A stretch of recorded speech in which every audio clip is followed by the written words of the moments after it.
ele pode acontecer em etapas. E esse círculo da violência ele foi desenvolvido pela psicóloga norte-americana Lenore Walker, e ela fez um estudo, né, com mulheres que sofriam violência doméstica. E ela identificou que passavam por três fases, isso em 1979. Então, o círculo da violência, ela passa por essas três fases que vocês estão vendo aqui, e eu vou falar sobre cada uma delas. A primeira fase é a fase um. A fase um é o aumento da tensão. Neste momento aqui, o que que ocorre, tá? O agressor, ele tem um surto de raiva, ou seja, ele acaba passando, né, surtando muitas vezes, tem raiva, muitas vezes tem ciúmes, começa a controlar de forma um pouco até mais leve, e a mulher, né, no caso a vítima, nessa situação, ela acredita muitas vezes que a culpa é dela, ou que ele tá ali, por exemplo, que foi um dia de trabalho ruim e ele tem esses surtos, ele humilha a vítima, ele quebra objetos. Aqui nessa fase um, não necessariamente tem uma violência física, mas tem muita questão mais verbal, tá? Então a mulher aqui nesse momento, ela tem um sentimento de angústia, de desilusão, de medo, de ansiedade, e ela muitas vezes não fala isso para ninguém porque ela tem vergonha. Então ela não conta para as pessoas, ela muitas vezes, como eu falei, ela acredita que de repente ela que tenha provocado isso, principalmente no agressor.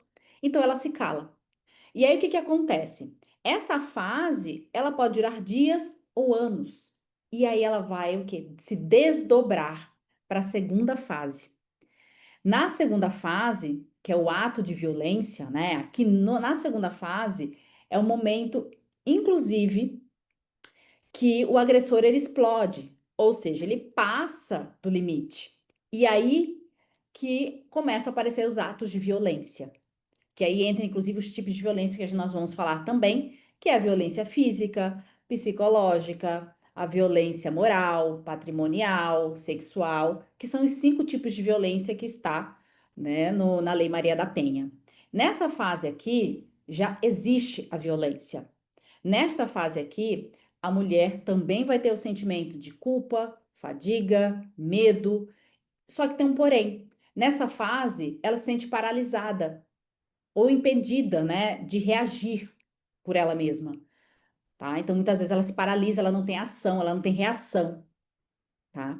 E aí, da mesma forma, em muitas situações ela não fala, ela tem, né, medo, ou aqui ela também já começa a tomar algumas atitudes. Ou seja, aqui ela já busca ajuda, ela já vai atrás da família, dos amigos, ela se esconde também do agressor, ela pode pedir a separação aqui nesse ponto, ela pode pedir ajuda, por exemplo, né? Como eu falei do caso do projeto Justiceiras, aqui ela já busca orientação para saber o que está acontecendo e o que ela pode fazer, certo? Porém, passando dessa fase, vem a fase 3, que é a fase do arrependimento, ou também chamado de lua de mel. Nessa terceira fase, ocorre o arrependimento do agressor. Então, ele vai atrás da mulher, da vítima, né, no caso, e quer pedir o perdão, ele sente remorso. Então, ele vai, a vítima fica o quê? Ela fica confusa, porque ela tem a questão da sociedade, de manter o casamento, muitas vezes tem filhos envolvidos, então ela acaba voltando e muitas vezes é, se desfazendo dos direitos e recursos que ela tem para poder voltar com o agressor. E nessa fase é uma lua de mel, porque o agressor já está mais calmo, né? Ou seja, a mulher já sente que ele está mudando, ele acredita, né, que ele vai mudar, então ela fica, né? Só que aí acontece que esse tempo também não dura muito. Por que que acontece? A fase um retorna novamente. Então, por isso que se chama ciclo de violência. Fica como se fosse um loop. Ou seja, na questão da primeira fase, que é a fase a fase do aumento da tensão, quando começa algum surto de raiva, ciúme, aqueles controle não tão, como eu falo, controle tão rígido, mas já começa alguns controles, já começa algum xingamento, alguma coisa que já começa a aparecer, só que isso vai perdurando, aí vem para a fase 2, que é a fase do ato de violência, quando o agressor explode, aí realmente a violência começa a acontecer, e quando a mulher, de repente, né, a vítima, ele toma a decisão de sair dessa fase, vem a fase 3 que puxa ela novamente para esse ciclo.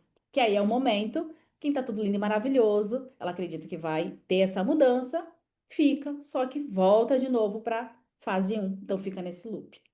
Então, a mulher nessa situação, ela precisa quebrar esse ciclo de violência, porque isso é um padrão que vai se repetir, né? E aí ela não pode se calar, ela precisa buscar ajuda.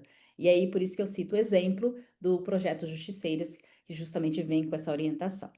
Mediante a isso, nós temos os tipos de violência doméstica, tá? Que inclusive está na Lei Maria da Penha.